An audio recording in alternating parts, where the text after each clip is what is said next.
Le mois d'août, c'est un mois d'activité intense. Notre petite pépinière, les plantes médicinales. Ici, je vous montre cette plante. Sweet Rocket est une plante médicinale que nous avons placée ici. Elle n'est pas seule. Nous l'avons plantée à côté d'une autre plante. Comme vous allez voir ici, c'est voilà, coriandre. C'est aussi une plante médicinale. Comme vous pouvez voir, ces grains, nous les avons plantés ici parce que c'est tout près de la maison et nous pouvons avoir un coup d'œil. Là-bas, nous avons une autre petite plante, Oregano. C'est une plante médicinale que vous voyez là-bas. Ces plantes médicinales sont en même temps les épices. Elles sont en même temps utilisées dans la parfumerie. De ce côté, nous avons les plantes de la famille de choux. Ici, nous avons le chou de Chine, kale, qu'on appelle chumoulier. Ce sont des plantes qui résistent beaucoup et qui ont une production excessive. Lorsque ces deux plantes sont ensemble, elles vont produire pendant presque 6 mois. Et ce qui est très intéressant avec kale, à partir de petites pousses à la base de la grande plante, les transplanter sans utiliser les grains. Et ces plantes sont prolifiques. Par exemple, le chou de Chine peut produire à partir de 2 mois après la transplantation. Ici, nous avons 2 autres plantes, la laitue, en anglais c'est lettuce. Nous avons 2 sortes, lettuce qui est comme paumée et nous avons une autre d'une couleur brownish, rouge on dirait. C'est une plante qui pousse aussi rapidement au bout de 3 à 7 jours et nous avons aussi l'autre qui pousse également au bout de 3 à 7 jours et après 8 semaines nous pouvons avoir déjà la production. De l'autre côté, nous avons nos choux de Chine qui nous ont tenu compagnie pendant toute la saison sèche sans faille. À l'exemple de cette plante ici, on avait tout enlevé lorsqu'on a coupé, on a tout enlevé, on a laissé que 3 ou 4 feuilles, mais au bout de 4 jours, nous avons déjà d'autres feuilles. Et vous pouvez déjà remarquer que ces plantes sont déjà en train de pousser les grains, c'est-à-dire qu'elles sont déjà à la fin. Dans notre jardin, nous avons pas mal de plastique que nous utilisons pour couvrir nos plantes. Vous pouvez voir, nos plantes sont là. Ici, nous avons différentes plantes. Ça, c'est le kale ou chimouli. Ici, les plantes de ngaïngaï, c'est une forme de hibiscus. Là-bas, nous avons le peri-peri, c'est-à-dire le pili-pili. Encore, nous avons le ngaïngaï en train de pousser.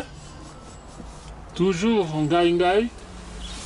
Notre plante préférée, ngaïngaï. Et toutes ces plantes ont été couvertes pendant presque 10 jours avec ce morceau de plastique. À l'intérieur, il y a eu une évaporation. Cette évaporation a créé une condensation de gouttes d'eau. Donc les vapeurs ont sublimé en gouttes d'eau. Et ce qui a mené à une hausse de température et une humidité nécessaire pour que le grain puisse pousser. Parce que pour que le grain puisse pousser, il a besoin d'air, d'humidité et du soleil.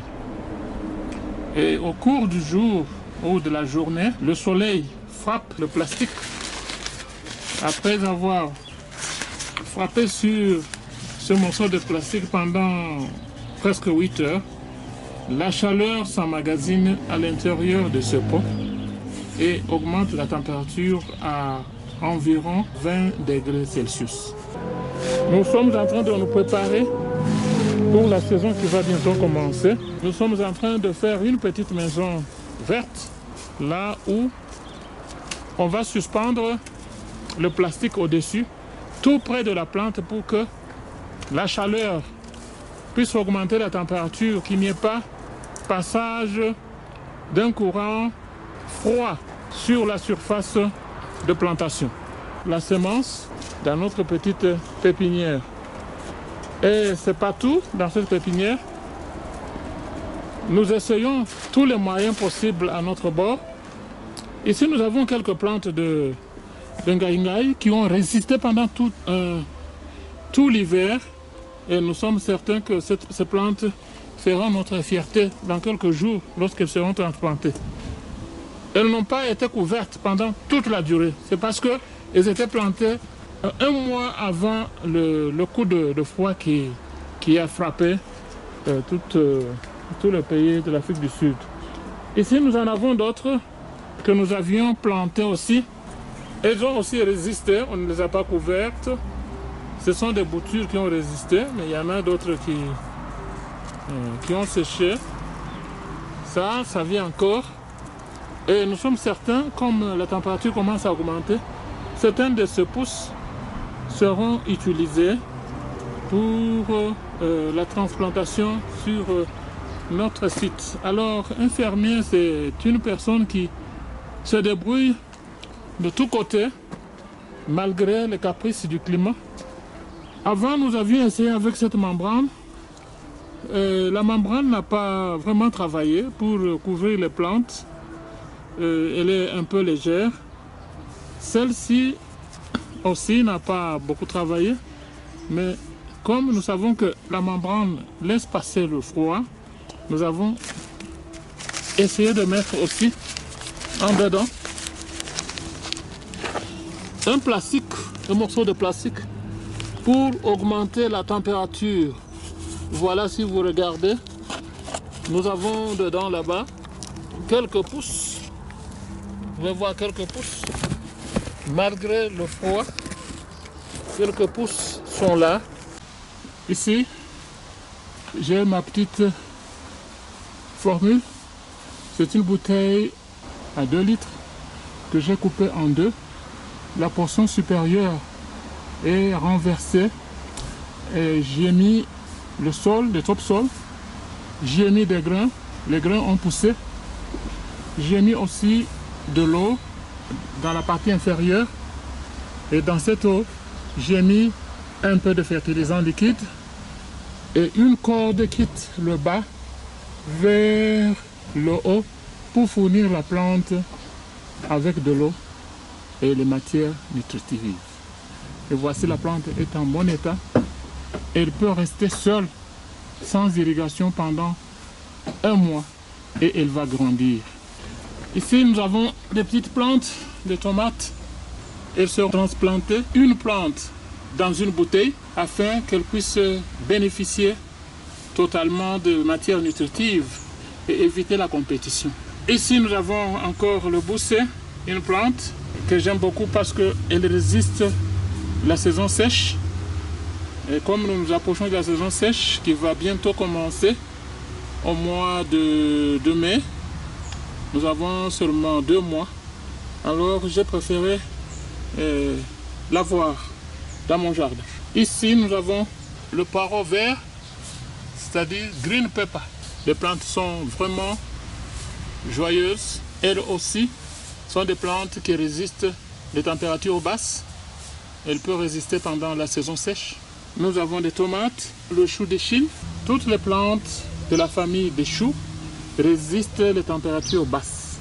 Merci, je crois que avec cette vidéo, vous avez eu une idée de ce que vous pouvez faire de votre petit jardin.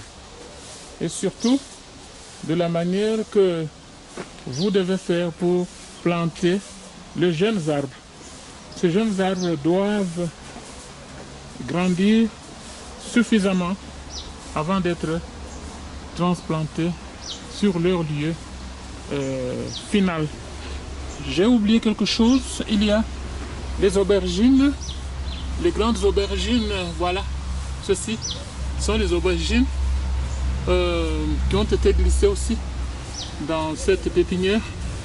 Mes chers amis, je vous quitte en vous disant que vous avez toutes les potentialités de transformer votre habitat en jardin qui va vous produire des aliments chaque jour J'en profite pour vous dire que dans ma famille, nous ne dépensons rien pour acheter des végétaux.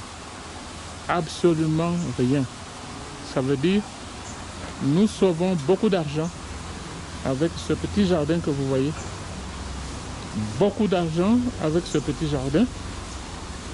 Croyez-moi, les végétaux sont les meilleurs aliments. Vous pouvez y ajouter un peu de poisson, de viande, et ça sera tout. Au revoir. Merci.